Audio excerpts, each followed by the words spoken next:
एकादशी करिए तो व्रज सुख पामिए धन्य एकादशी करिए तो जो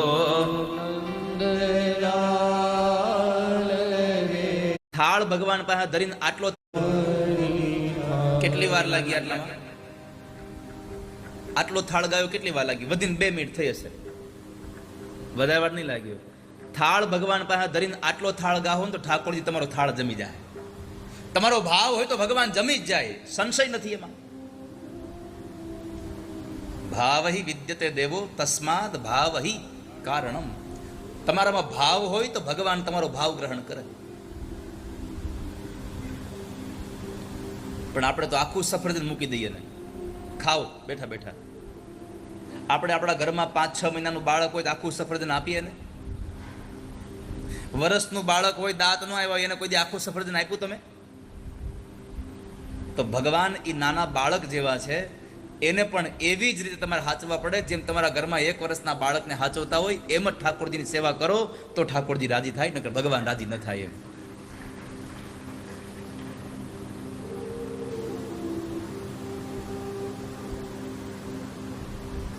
ઘણી જગ્યાએ તો ભગવાનની એ પિત્તળની મૂર્તિ જરા કાળી થઈ ગઈ હોય તો એસિડથી ધોવે. અરે તમારી ભલી થાય, પિતાંબરીથી ગહે એને. જેટલા લોકો પિતાંબરીથી ભગવાનને સાફ કરે છે ને એને બધાને વેકરાથી નવરાવા જોઈએ, ઘહી ઘહી. એને ખબર પડે કેમ થાય.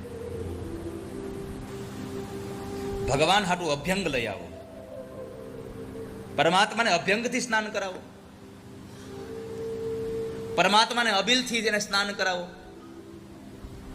એવું લાગે તો કદાચ તમારા ઘરમાં ચોખ્ખી એવી હળદર હોય તો હળદરથી ભગવાનને ચોળીને નવડાવો.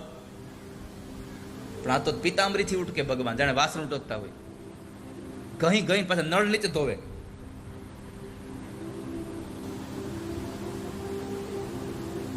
એમ ભગવાન રાજી થાય. ભાવ હોય તો ભગવાન રાજી થાય. દુર્યોધને મેવા બનાવ્યા પણ ભાવ નહોતો, એટલે પણ પરમાત્માને ભાવ હતો વિદુરજી પાસે. એટલે ભગવાન વિદુરના ઘરે તાંદલિયાની ભાજી ખાવા ગયા. પછી ભગવાન ગયા. એકાદશીના દિવસે ફળ આહાર કરવો, ફરાળ નહીં. એ તો શબ્દ આપણે ફેરવી નાખો ફરાળ, બાકી શબ્દ છે ફળ આહાર. એ દિવસે અનાજ ન ખાવું. અને બ્રહ્મ વૈવર્ત પુરાણમાં કહ્યું છે કે એકાદશીના દિવસે જે માણસ મોઢામાં અનાજ મૂકે એ માણસ અનાજ નહીં, એ માણસ માંસ ખાય.